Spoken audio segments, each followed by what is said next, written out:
حكما بالحرية وبالديمقراطية وبالعدالة. بدون عدالة بدون حرية لن نذهب بعيدا. يعني الآن بالعكس، نحن كما تفضلت نحن على مفترق طرق. إذا لم تقم هبة شعبية بتغيير حقيقي لهذا النظام فإن الجزائر ستنتهي. نحن سنتكلم في المستقبل عن الجزائر كخبر كان كما كانت يوغوسلافيا السابقة والاتحاد السوفيتي السابق. هناك استراتيجية غربية، هناك استراتيجية غربية وهناك استراتيجية أمريكية لتقسيم الدول الفاشلة. صدر قبل 4 أشهر من معهد بروكينز على ما أذكر 24 دولة قالوا هذه الدول دول فاشلة، بما فيها العراق والصومال والسودان والجزائر توضع مع الصومال والعراق والسودان الآن.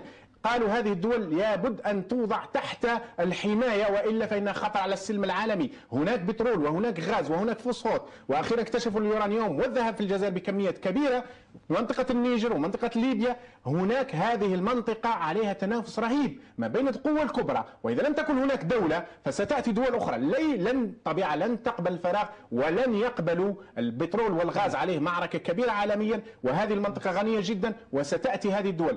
الآن موجودة قاعدة عسكرية. هذه الأنظمة لا تصلح هي لإدارة هذه الدول للأسف لا.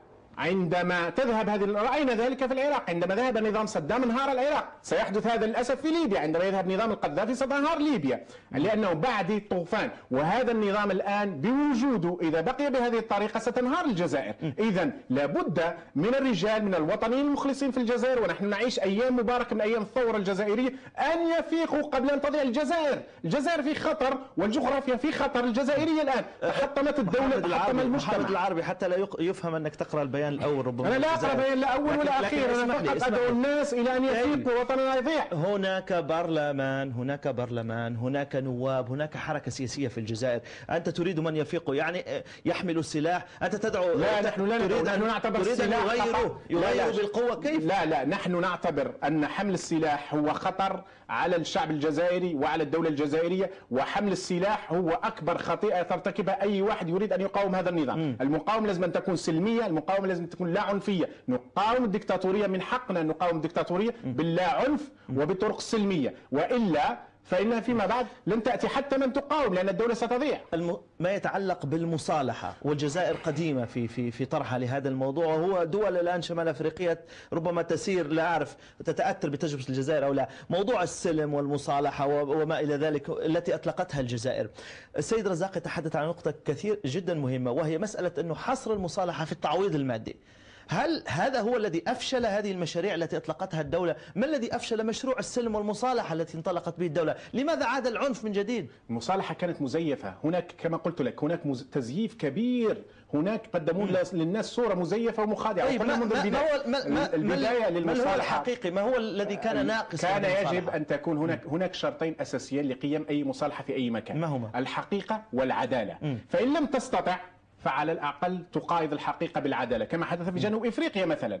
إذا لم تستطع أن تقيم العدالة في هذه الدنيا فعلى الأقل الناس تعترف بما ارتكبت من جرائم وبما ارتكبت من مآسي، والناس قولوا للناس أين دفنت أبنائهم؟ أين المختطفون؟ 7000 إلى 12000 مختطف، أين هذا وأين ذا؟ إذن شرطين أساسيين، الحقيقة والعدالة. فإن انتفت العدالة فلتكن الحقيقة على الأقل، ثم لا تكون بين من أجرم ومن أجرم، بين جنرالات ذبحوا الشعب وبين من كان يقول أنه باسم الإسلام يريد يذبح أيضا الشعب. لازم أن يقوم بها الشعب حقيقة، لابد أن تكون عميقة، لا تكون بين أعطاء أموال لمن كان في الجبل وأعطاء رطب وأموال لمن ذبح الجزائريين وهم يحملون البدل المخابرات والبدل العسكرية. إذن لابد أن يشارك فيها الشعب. بدون مشاركة شعبية حقيقية، بدون تواجد شعبي في كل هذه المؤسسات، بدون تنتهي الدولة وينتهي المجتمع.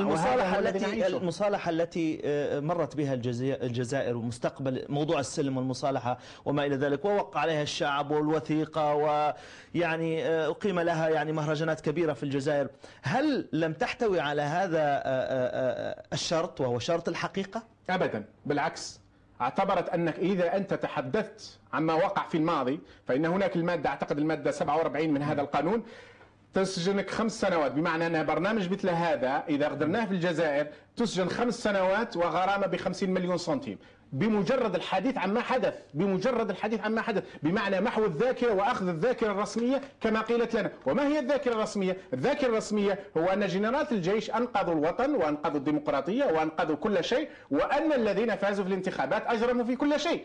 غير منطقي، غير معقول. المذنب يصبح بطل، يصبح شجاع، والضحية الحقيقية يدفع الثمن ويجرم. مع ذلك نحن نعرف أن الذين فازوا في الانتخابات ارتكبوا أخطاء، ومنهم من حمل السلاح وارتكبوا أخطاء، لكن على الأقل تعالوا نفتح الملفات. من قتل من ولماذا؟ لماذا قمتم بالانقلاب؟ لماذا أدخلتم الجزائر في هذا الجحيم؟ لماذا قتلتم الرئيس بوضياف؟ لماذا أزحتم الرئيس زروال؟ لماذا تستعمرون المدنيين؟ خلوا الشعب الجزائري يحكموه مدنيون. الرئيس اعطوا له صلاحياته، لماذا الرئيس ليس له صلاحيات؟ لماذا الوزراء ليس لهم صلاحيات؟ لماذا الأحزاب تقسم؟ لماذا الأحزاب ليس لها صلاحيات؟ خلوا المدنيين يحكمون، أنتم عسكر اذهبوا للثكنات. جميل.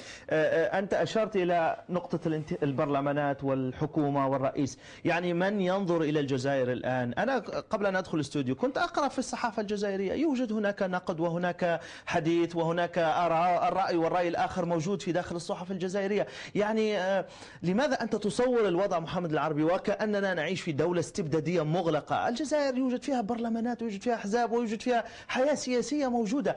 هل هذه كلها وهمية؟ يعني أنت تسخف عقول الناس بهذا الشكل سيد محمد العربي؟ بالعكس هو هذا النظام الجزائري بذكاء معين وبخبث معين قدم صورة على أساس أن هذه هي الحقيقة، وهناك نقد وهناك مثل ما يحدث الآن في ليبيا. الآن تسمع الناس تنتقد وأنت تشعر وكأن القضية آفة. والله هناك تغيير لكن الجزائر شبعوا من هذا، لأن اللي يعيشوا الواقع واللي يعيشوه يوميا، واللي هو يشوف اللي ما عندوش حذاء وهناك ناس تركب سيارات الهامر، واللي هو يشوف اللي ما عندوش أين يبيت والناس خطفت قصور وأراضي بالملايين، واللي هو يعرف الحقيقة. الصحافة الجزائرية مسموح لها بخط معين لا تتجاوز. الرئيس نفسه قال لدي خطوط حمر. هذا الرئيس من أين خطوط الحمر؟ من الجنرالات طبعا ومن المخابرات أصلا. محمد العربي زيتوت الدبلوماسي الجزائري السابق، كنت ضيفنا، شكرا جزيلا لك. شكرا لك. كما أشكركم مشاهدينا، وأرجو أن يكون ثمة وقت لرسوم كاريكاتورية. السلام عليكم.